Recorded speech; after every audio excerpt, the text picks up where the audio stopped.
So today Telstra bloody went down, hey? That sucked. And it occurred to me, we've been here before, Optus down, Telstra down, Optus down. We have some redundancy as a country though.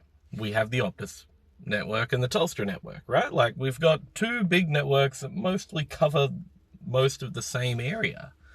It's pretty redundant, but for some reason, our phones don't just connect. Why don't they just connect? Isn't it weird? So, thinking back on it, don't you remember roaming? Roaming data charges and roaming phone charges and stuff. I remember this whole roaming idea where you have your network, but you could join another network if your network doesn't have access, but you would get charged for roaming. And in this day and age, like, we shouldn't need the roaming charges, right? Like, we're all getting charged out the butt for basic telecommunications, right? And my thought is, and I've emailed Annika Wells, telecommunications minister, on it, just an idea. What if we regulate telecommunications such that everyone's phone is always able to get to something? So all the phones will try to get to something. I'm thinking you got your Telstra, you got your Optus, I don't know what other ones are out there. And then maybe a third option, which is like a government one.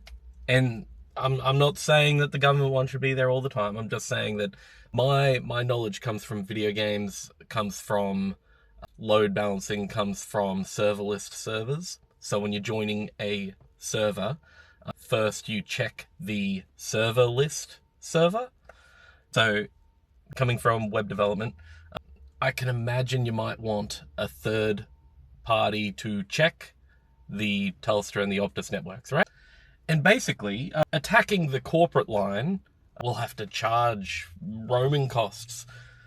No, if your service is down that they're paying for, they should just get the other one and you should pay for it. Because it's ridiculous that in this day and age, your Telstra mobile network goes down because, I don't know, some digger dug through a fiber line. That it shouldn't be the case that someone with Telstra doesn't have internet for like 6 hours, doesn't have emergency phone lines. It shouldn't be the case. We've had hospitals and all sorts of crap gone down today in their networks. That is ridiculous. That is unacceptable. It seems like something that could be largely solved with regulation, to say, if we can't connect to that one, they should automatically fall back, connect to that one. And that should just be in regulation. Consumers shouldn't have to go, oh, well, I need to have my second SIM in my phone. No. We have eSIMs. You know, you could go overseas and just connect to their telephone network. Why are we dealing with this? There should be zero pushback. They should just do it.